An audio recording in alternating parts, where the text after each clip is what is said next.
اور طالب علمی سے ہی عملی محنت، یعنی طالب علم کو کیا چاہیے کہ زمانہ تلمیذ میں ہی علم کے مطابق اپنی عملی زندگی بنانے کی مشق کرے. سمجھ رہے؟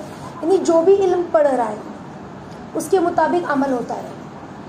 اس دھوکے میں ہرگز نہیں رہے کہ پہلے علم حاصل کر لوں، عمل تو بعد میں ہوگا.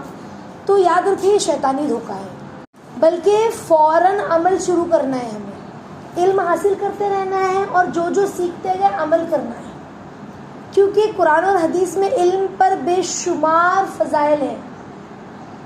علم حاصل کرنے کا حضرت شعبی رحمۃ اللہ علیہ نہیں فرماتے ہیں کہ علم حاصل کرتے ہوئے روتا رہا کرو. کیوں؟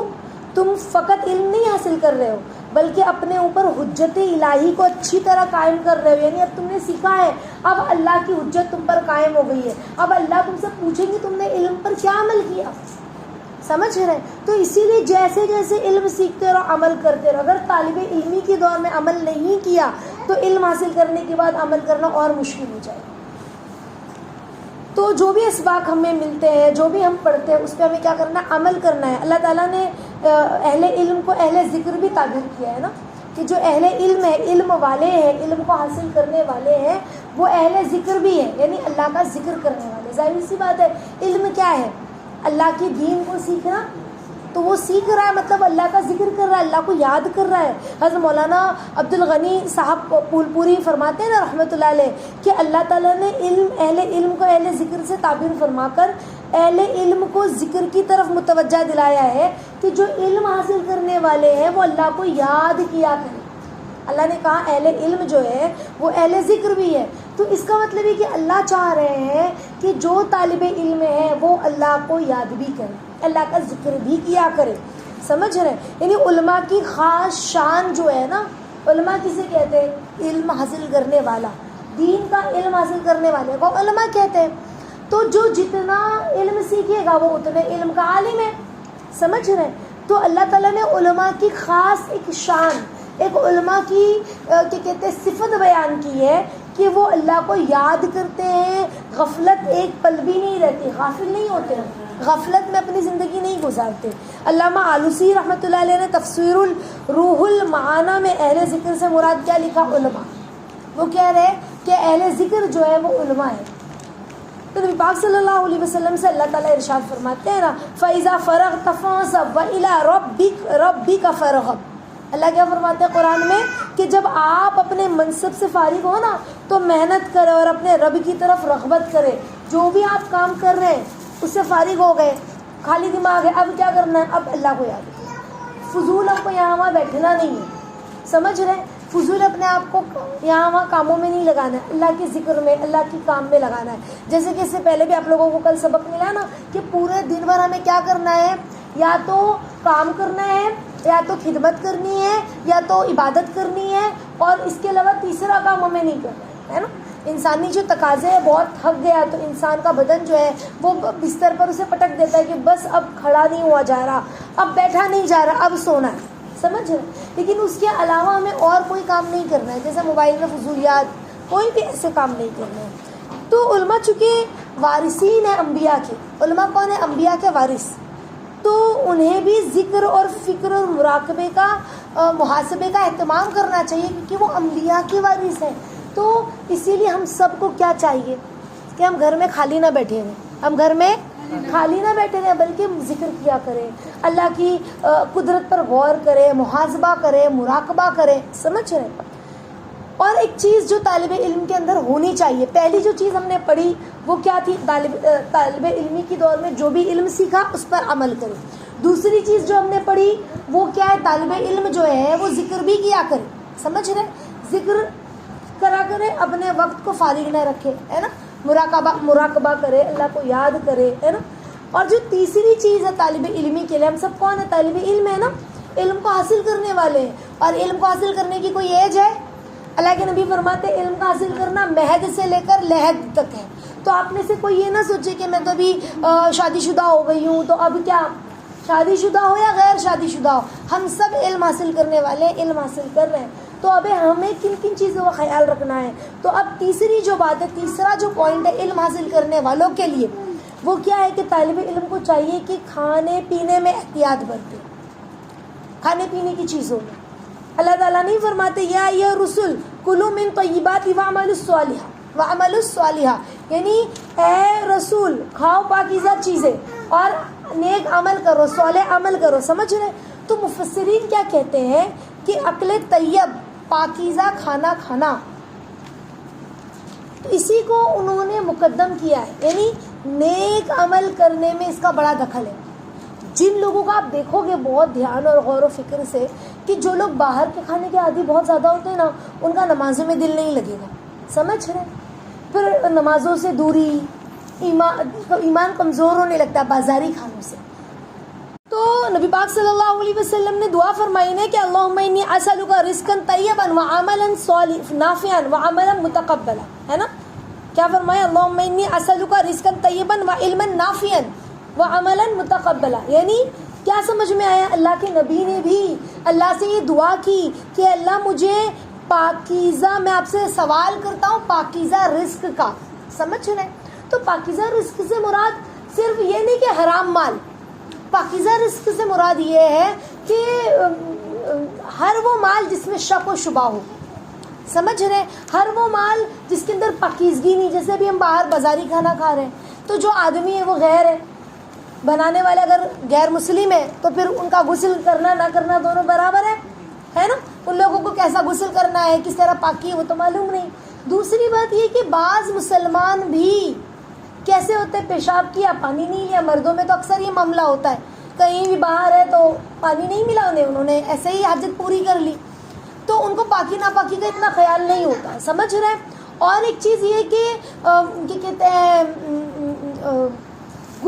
پاکی ہے ہی نہیں، غسل کیا ہی نہیں پاکی کا، ایسے ہی آ گئے ناپاکی حالت میں اور وہ سامان بنا رہے ہیں، سامان بیچ رہے ہیں. تو یہ تمام چیزوں کا خیال رکھنا ہے. تو اور کتنی چیزیں. اور ایک چیز یہ ہے نا کہ جو بازاری کھانے ہوتے ہیں وہ شو ڈسپلے پر ہوتے ہیں. سمجھ رہے؟ وہ بازار میں کھلے عام بھون رہے ہوتے ہیں، تل رہے ہوتے ہیں. تو کتنے لوگوں کی، غریبوں کی اس میں نظریں ہوتی ہے، للچائی ہوئی نگاہیں، بھوکوں کی، کوئی بھوکا ہے وہ بیچارہ دیکھ رہا کاش مجھے مل جاتا، کسی کے پاس مال ہے نہیں اور اس کی چاہت ہے میں خرید لوں اور کھا لوں. تو ایک نظر ہوتی ہے للچائی ہوئی اس کے اندر. اسی لیے ہمارے جتنے بھی اکابر گزرے ہیں انہوں نے بازاری کھانے کو چھوڑ دیا اور نہ وہ اپنے گھر والوں کو کھانے دیتے. حرام نہیں ہے، گناہ نہیں ہے، لیکن تقوی کے اعتبار سے، تقوی کسے کہتے ہیں؟ بہت پرہیزگاری. سمجھ رہے؟ تو اس کو نظر میں رکھتے ہوئے انہوں نے اس کو چھوڑ دیا. تو ہم جب بھی بازاری کھانا کھائیں گے نا، ہم دیکھیں کہ جب آپ بازاری کھانا بالکل چھوڑ دو گے، یعنی بازار کی پکی ہوئی، بازار کی تلی ہوئی پیکٹ کی چیزیں آپ بالکل نہیں کھاؤ گے، تو آپ اپنے اندر جو بھی دین سیکھ رہے ہو، سمجھ رہے، اس کو پھر اندر اترتا ہوا محسوس کرو گے. لیکن جہاں آپ نے بازاری کھانا کھانا شروع کیا تو دین کی باتیں نا عمل میں نہیں آئی.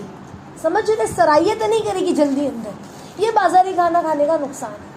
بہت مجبوری ہے، کہیں ہم باہر گئے ہوئے ہیں، سفر میں کھانے پینے کے لیے کچھ بھی نہیں ہے، فروٹ بھی نظر نہیں آ رہا ہے، تو آپ نے کوئی تلی ہوئی پکی ہوئی چیز کھا لی تو ایک الگ بات ہے. سمجھ رہے؟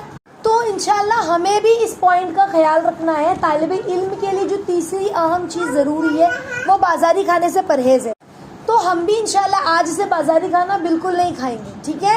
بازار کی تلی ہوئی چیزیں، بہت دل چاہ رہا ہے سموسہ کھانے کا، بہت دل چاہ رہا ہے چائنیز کھانے کا، جو بھی آئس کریم کھانے کا، آپ نے سب اپنے گھر میں بنانا سیکھنا ہے، لیکن باہر سے کچھ نہیں کھانا ہے. آپ کو آپا جو باہر ملتا ہے نا وہ گھر میں نہیں ملتا. تو ظاہر سی بات ہے کچرا کھانے میں زیادہ مزہ آئے گی نا، وہ عادت ہو گئی ہے کھانے کی. تو ہمیں باہر کی کوئی چیز نہیں کھانی ہے. یہ ہم اپنا سبق لیں رجب کے سبق میں، خاص اس سبق کو ہم داخل کریں کیونکہ ہمیں رمضان کی محنت رجب سے کرنی ہے نا. تو ہمیں اپنے ایمان کو بنانا، سجانا، سنوارنا ہے اور ہمیں بیسٹ طالب علم بننا ہے. کیا بننا ہے؟ بیسٹ طالب علم انشاءاللہ. ٹھیک ہے؟ تو دوران طالب علمی میں ہمیں بازاری کھانوں سے پرہیز کرنا ہے کیونکہ اللہ کے نبی صلی اللہ علیہ وسلم نے کیا فرمایا کہ بازاری کھانوں میں شیطان پیشاب کر دیتا ہے، اور ایک روایت میں یہ بھی آتا ہے کہ شیطان تھوک دیتا ہے بازاری کھانوں میں. کتنی بری بات ہے. ہاں، تو ہمیں انشاءاللہ بازاری کھانوں سے پرہیز کرنا ہے. اور ایسے بھی اللہ کو سب سے بری جگہ کون سی لگتی ہے؟ بازار. اللہ کے نزدیک سب سے ناپسندیدہ جگہ اگر کوئی ہے تو وہ بازار ہے. سمجھ رہے؟ تو اب اس بازار میں جو تلے ہوئے کھانے مل رہے ہیں، وہاں جھوٹ، فریبی، سمجھ رہے، دھوکہ دھڑی تو دیکھو ہر چیز کی نحوست ہوتی ہے اور ہر چائی کا نور ہوتا ہے. اس سے پہلے بھی ہم نے سنا نا. تو جب وہ کھانے بازار میں بک رہے ہیں, وہیں پہ جھوٹ بولا جا رہا ہے, دھوکہ دیا جا رہا ہے, ردی مال جسے کہتے ہیں خراب مال بیچا جا رہا ہے, لیا جا رہا ہے, تو اس کی نحوستیں بھی تو آئے گی نا کھانے پینے والی چیزوں میں, جو پکی ہوئی تلی ہوئی چیزیں ہیں. تو ہمیں اس سے اپنے آپ کو بچانا ہے. ٹھیک ہے انشاءاللہ. تو آج کا ہمارا سبق نوٹ کر لیا آپ لوگوں نے, ہمیں بازاری کھانا بالکل بھی نہیں کھانا ہے. آگے دیکھیں, اسی لیے نبی پاک صلی اللہ علیہ وسلم نے بازاری کھانوں کو ممنوع قرار دیا کہ نہ کھایا کریں. ان کھانوں سے باطنی جو انوار ہے نا, اندر کی جو انوار و برکات ہے وہ ضائع ہو جاتے ہیں, اور شیطانی اثرات پیدا ہونے لگتے ہیں بازاری کھانا کھانے سے. میں نے بعض لوگوں کو دیکھا ہے کہ بازاری اتنا کھانا کھاتے ہیں, اس کی نحوستیں یہ ہوتی ہے کہ وہ جمعہ تک کی نماز پڑھنے سے پیچھے ہو جاتے ہیں. سمجھ رہے ہیں, بازاری کھانا کھانے کی نحوست اتنی بری ہوتی ہے. اہل اللہ کے واقعات میں آتا ہے کہ بازاری کھانا جو ہے تو شیطانی اثرات پیدا ہونے لگتے بازاری کھانوں میں, اور علوم خداوندی کے انوار اور اثرات زائل نہیں ہو جائے. ہر قرن کے اللہ والوں نے اس سے خاص طور پر آخری زمانے تک اجتناب کیا ہے, اور اپنے شاگردوں کو بھی اس کا حکم دیا کہ بازاری اشیاء سے, بازاری چیزوں سے بالکل پرہیز کرو. اور ہمارے استاد نے بھی ہمیں یہی سبق دیا کہ بچوں بازاری کھانا بالکل نہ کھاؤ, اور اللہ کے فضل سے ہم نے اس کے اثرات دیکھے. کسی قیمت پر ہم نے بازاری کھانے نہیں کھائے, تو اللہ نے اس کے اثرات بھی دکھلائے. ایک مرتبہ ایک اللہ والے کے بارے میں آتا ہے کہ مجھے ان کا نام نہیں یاد رہا, تو ان سے کسی نے کہا کہ آپ کا نواسا جو ہے وہ ہے نا مسجد کے باہر شکایت کی آ کر کہ ہماری چپلیں جو جمعہ مسجد میں جاتے ہیں تو آپ کا جو نواسا ہے وہ چپلوں کو الگ الگ رکھتا ہے کہ یہ گنہگار لوگوں کی چپل ہے اور یہ اچھے لوگوں کی چپل ہے. تو کہا کہ ہمیں بڑی شرمندگی ہوتی وہ اس طرح کرتا ہے. تو چونکہ ان کے نانا اللہ والے تھے تو بچے کے اندر وہ اوصاف وہ چیزیں تھی, لیکن کیسا وہ تو بچہ ہی تھا نا, تو وہ اس طرح سے اس نے لوگوں کی چپلیں الگ کر دی. اب کسی نے آ کے نانا کو شکایت کی, تو انہوں نے کہا اچھا ایسی بات ہے, تو آپ فکر نہ کریں, اب آپ کے ساتھ ایسا نہیں ہوگا. پھر نانا نے اس دن کیا کیا, بچے کو لے گئے بازار اور بازار کا کھانا کھلا دیا. اس کے بعد سے وہ بصیرت اللہ نے وہ لے لی, جو ہوتی ہے نا اللہ والوں کے اندر بصیرت کی نگاہیں, باریک نگاہیں. اب وہ بچہ تھا, اسے اتنا احساس نہیں تھا کہ کیسے بولوں, کیا بولنا ہے, لیکن چونکہ وہ تربیت پائی تھی نانا کے پاس, اللہ والے تھے نانا, اور ان کو ہر چیز سے بچایا تھا, اللہ کا یقین احساس دلایا تھا, تو وہ اوصاف بچے کے اندر تھے. سمجھ رہے؟ تو بازاری کھانوں کے کتنے نقصان ہیں. یعنی ابھی جو آپ دین کی بات سن رہے ہو نا, تو آپ کو لگ رہا ہاں بہت اچھی بات ہے, لیکن گھر جائے تک وہ بازاری کھانا پیٹ میں جاتا ہے, کھانا نہیں اچھا لگ رہا ہے, کیا بنا ہے امی, سبزی دال, اچھا بہت دن ہو گیا میں نے نوڈلس نہیں منگائی, آج میں نوڈلس منگا لیتی ہوں. امی مجھے یہ نہیں کھانا, میں پاستا بنا کے کھاتی ہوں, منگوا لیتی ہوں. امی مجھے سوپ چاہیے. بہت سارے لوگوں کو دیکھا ہے, او بہت دن ہو گیا پزا کھائے ہوئے, میں پزا کھا لیتی ہوں. بہت دن ہو گیا برگر کھائے ہوئے, میں برگر کھا لیتی ہوں. پانی پوری ابھی نیچے جائیں گے نا تو پھر پانی پوری بھی کھاتے ہیں, جوس بھی پی کے آ جاتے ہیں باہر. سمجھ رہے؟ تو ہم نے کیا کیا, وہ ساری چیزیں بازار میں کھڑے ہو کے کھا پی رہے آرام سے. تو ہمیں اتنا پرہیز کرنا ہے بازاری کھانوں سے, بالکل نہیں. اس سے جو ہے نا آپ کے اندر انوار اور برکات نہیں آئیں گے, جو نورانیت ہے نا وہ اندر صلاحیت نہیں کرے, نورانیت صلاحیت نہیں کرے. اس سے پہلے بھی میں نے آپ لوگوں کو یاد ہوگا بتایا تھا واقعہ کہ ایک شخص جو ہے وہ بچہ جو ہے اس کی اماں نے اسے ایک گلاس دودھ کا لا کے دیا, اور اسی کے گھر کی چھت پر ایک کاریگر کام کر رہا تھا. سمجھ رہے؟ وہ کاریگر کی نظر اس دودھ کے گلاس پر پڑی, تو وہ کاریگر اوپر سے چھت سے کودا نیچے, اور اس بچے کے ہاتھ پر ہاتھ مار کے گلاس کو گرا دیا, دودھ گر گیا. تو اس کی والدہ نے کہا یہ کیا کیا تم نے؟ تو کہا کہ میں اتنے وقت سے بھوکا تھا, اور اس دودھ کو دیکھ کر میرے دل میں یہ خواہش ہوئی کہ دودھ مجھے مل جائے, تو مجھے ڈر ہو گیا کہ یہ دودھ اس بچے کے لیے زہر نہ بن جائے, میری نظر اس کے اندر چلی گئی ہو, اسی لیے میں نے ہاتھ مار کے گرا دیا کہ تمہارے بچے کو کوئی نقصان نہ پہنچے. سمجھ رہے؟ تو بازاری کھانا اتنا برا ہوتا ہے, اتنا برا کہ نیکی کی باتیں بھی ہمیں اس پر عمل نہیں کر پاتے, اس پر عمل کرنا مشکل ہو جاتا ہے. تو سبق یاد رہے گا, بازاری کھانوں سے کس طرح بچنا ہے. اور علماء کہتے ہیں، اہل اللہ کہتے ہیں کہ جو شخص حفظ کر رہا ہے، حافظ قرآن بن رہا ہے، جو شخص دین کی تعلیم حاصل کر رہا ہے طالب علمی کے دور میں، بازاری کھانے ایسے دو شخصوں کے لیے تو بالکل نہیں ہے۔ ان کو روکو بازاری کھانوں سے، ورنہ قرآن تیزی سے سرایت نہیں کرے گا دل میں، علم کی باتیں تیزی سے سرایت نہیں کرے گی دل میں۔ سمجھ رہے ہیں آپ لوگ کتنا نقصان؟ ہاں، تو جب استاذہ نے ہم لوگوں کو یہ سبق دیا، آج سے کتنے سال پہلے کی میں آپ لوگوں کو بات بتا رہی ہوں، 2012-13 کی بات بتا رہی ہوں، تو اللہ کے فضل سے اتنا عمل ہوا کہ ہر چیز پھر دل چاہتا نا کہ جلیبی کھانا ہے، دل چاہتا آئس کریم کھانا ہے، دل چاہتا ہے سموسہ کھانا ہے۔ اس وقت میں فارغ ہو کے 1-2 سال ہوا تھا، تو اسی وقت سے کمپیوٹر، اس وقت اتنا موبائل انٹرنیٹ سب کے ہاتھوں میں تھا نہیں، موبائل میں، تو کمپیوٹر پہ جو دیکھ کر میں ایک ریسیپی کو تلاش کرتی تھی اور گھر میں بناتی تھی، حتیٰ کہ پانی پوری کی پوری جو ہوتی ہے نا، پوری، اس کو بھی دیکھ کر، گوندھ کر، تل کر پھر پانی پوری کھاتی تھی۔ اللہ ہی کا فضل تھا، اللہ نے کروایا یہ، لیکن اتنا ہم لوگوں نے، اللہ نے ہم لوگوں سے کام پرہیز کروایا، اور اس کے ہم لوگوں نے اثرات بھی دیکھے، پھر نیکیوں پہ آنا آسان ہوا۔ جو سبق استاذہ ہم لوگوں کو دیتی تھی نا، جو تعلیم لیتی تھی، اس پر عمل کرنا بہت آسان ہو جاتا تھا پھر، سمجھ رہے ہیں؟ غصہ، فرسٹریشن، یہ ساری چیزیں ختم ہوتی ہوئی محسوس ہوئی، اور بازاری کھانا چھوڑنے کی برکت یہ ہوئی کہ نمازوں میں دل لگنے لگا، عبادتوں میں دل لگنے لگا، اللہ کے سامنے رونا اچھا لگنے لگا، دل میں ہم نے اپنے نرمی محسوس کی۔ بعض لوگ کہتے ہیں نا آپا رونا ہی نہیں آتا، اتنا دل سخت محسوس ہوتا ہے اللہ کے سامنے، اللہ کا تعلق محسوس ہی نہیں ہوتا ہے، تو وہ ساری چیزیں محسوس کی، فضل ہے یہ اللہ کا۔ تو جب بازاری کھانا چھوڑا تو اس کے اثرات نظر آئے، پازیٹیوٹی، سمجھ رہے ہیں؟ تو ہم سب بھی اس کو چھوڑیں انشاءاللہ، تاکہ رمضان المبارک کی ہم بیسٹ اور اچھی تیاری کر سکیں۔ دیکھو، اگر ہمارا شوہر ہماری تعریف کرے اور کہ تو بہت اچھی ہے، مجھے تجھ سے بہت محبت ہے، تو ہم کتنے خوش ہو جائیں۔ ہاں، حالانکہ تعریف کرنے والا کون ہے؟ شوہر ہے۔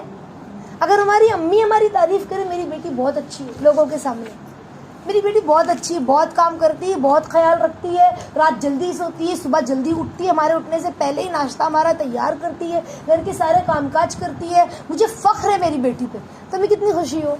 ہاں، اور اگر اللہ کہہ دے کہ تو میری پیاری بندی ہے، تو اس سے بڑھ کر کوئی فخر کا مقام ہے؟ ہاں، تو ہمیں اللہ کے سامنے پیارا بننا ہے۔ کس کے سامنے؟ اللہ کے سامنے۔ اور یاد رکھے، اللہ کے سامنے پیارا وہی ہو سکتا ہے جس کے اندر مخلص ہو۔ جو کون ہو؟ مخلص ہو۔ کون ہو؟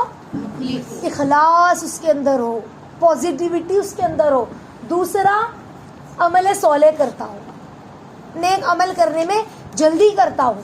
یہاں سبق ملا، یہاں عمل کیا، جیسے صحابہ تھے، صحابہ مخلص تھے اللہ کے نبی کے لیے، اللہ کے لیے، دین کے لیے۔ یہاں اللہ نے حکم نازل کیا، یہاں وہ عمل کرتے تھے، یہاں اللہ کے نبی کی زبان سے نکلا کہ اللہ کا یہ حکم ہے، اور یہاں وہ عمل کیا۔ جیسے شراب چھوڑ دو، شراب کے قریب نہ جاؤ، نماز کے وقت میں صحابہ نے نماز کے وقتوں میں شراب نہیں پیا، حالانکہ شراب ان کے لیے محبوب چیز تھی۔ ان کے مٹکے بھرے ہوتے تھے، بڑے بڑے مٹکے ہوتے تھے شراب کے، جن کے گھر میں جتنی پرانی سالوں سال شراب ہوتی تھی نا، وہ اپنے آپ کو اتنا امیر اور خوش قسمت سمجھتا تھا، وہ اتنا فخر کرتا تھا، میرے گھر میں تو اتنی پرانی شراب ہے۔ ایسے بڑے بڑے مٹکے ہوتے تھے شراب کے ان کے گھروں میں، سمجھ رہے؟ اتنی عزیز تھی۔ لیکن دھیرے دھیرے اللہ نے حکم نازل کیا شراب کے قریب نہ جاؤ، صحابہ نے شراب چھوڑ دی، پھر حکم ہوا شراب کو چھوڑ دو، یہ حرام ہے، سمجھ رہے؟ نجس ہے۔ تو پھر صحابہ نے شراب چھوڑی نہیں، بلکہ شراب کسی کو دے دیتے، کافر کو بیچ دیتے، پیسہ ملتا نا، 4 پیسہ ملتا، جتنی پرانی شراب تھی اتنی قیمت ملتی ان کو، لیکن انہوں نے شراب کو بیچا نہیں کہ ہم کو منع ہو گئی ہے، ہم کیا کریں گے، ہم ہوتے تو یہی کرتے نا، کیا فائدہ بیچ کے، دے دیتے کسی کو، 4 پیسے ملیں گے، وہ 4 پیسوں کے ہم کچھ اور کام کر لیں گے، کسی غریب کی مدد کر دیں گے، ہم تو کتنا اچھا اچھا سوچے اور اپنے آپ کو کہہ کہ نہیں یہ بھی کر سکتے وہ بھی کر سکتے، ہے نا۔ انہوں نے شراب کے مٹکے ہی اوندھ دیے، یعنی پوری شراب بہا دی، گلیوں میں شراب بہنے لگی، سمجھ رہے، نالیوں میں اور دوسرا کام کیا کیا, اس مٹکے کو تو رکھ لیتے نا, اتنا بڑا برتن تھا, کام آتا کھجورے بھرنے کے لیے, غلہ بھرنے کے لیے, پانی جمع کرنے کے لیے, کسی بھی کام آتا وہ مٹکا. لیکن اس مٹکے کو بھی توڑ دیا, نہ یہ مٹکا رہے گا نہ ہمیں شراب کی یاد آئے گی. کیسے مخلص تھے.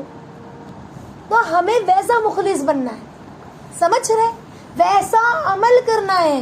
تو یہ دو باتیں ہمارے اندر ہیں. تو دور طالب علمی میں 3 باتیں سمجھ میں آ گئی نا.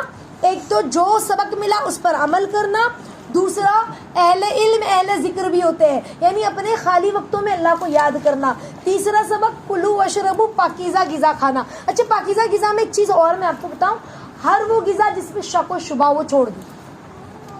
جیسے فار ایگزامپل میگی, ہم نے سنا اس کے بارے میں, سننے میں آیا ہے, ایسے نیوز وغیرہ بتاتی ہے. میں ایگزامپل دی ہوں ابھی آپ کو, کہ اس پروڈکٹ میں جو ہے وہ کیا کہتے ہیں, ملاوٹ ہے حرام جانور کی, سور کی چربی کی. تو ہمیں شک ہے, ہمارے کانوں تک بات آئی ہے, تو اب ہم نے ایسے پروڈکٹ کو چھوڑ دیا اپنے ایمان کو بچانے کے لیے. سمجھ رہے, ہر وہ پروڈکٹ, ہر وہ باہر کی چیزیں جس کے بارے میں ہمیں شک ہے کہ اس میں ملاوٹ ہے, تو ہم اس کو شک ہے. بعض لوگ کہتے نہیں, بدنام کرتے ہو کمپنی کو, یہ کرتے ہو. ارے چھوڑ دے نا, ہمارا کیا لینا دینا باہر کی چیزوں سے. ہم اپنے گھر کی پاکیزہ چیزیں کھائیں, دال روٹی چٹنی روٹی کھائیں, نہ کھائیں. کیوں؟ کہیں ہمارا ایمان کمزور نہ ہو جائے. سمجھ رہے, تو یہ ساری چیزوں پر ہمیں آنا ہے, تو ہی ہم آگے بڑھ پائیں گے انشاءاللہ. اللہ تعالیٰ ہم سب کو کہنے سننے سے زیادہ عمل کی توفیق عطا فرمائے. آمین.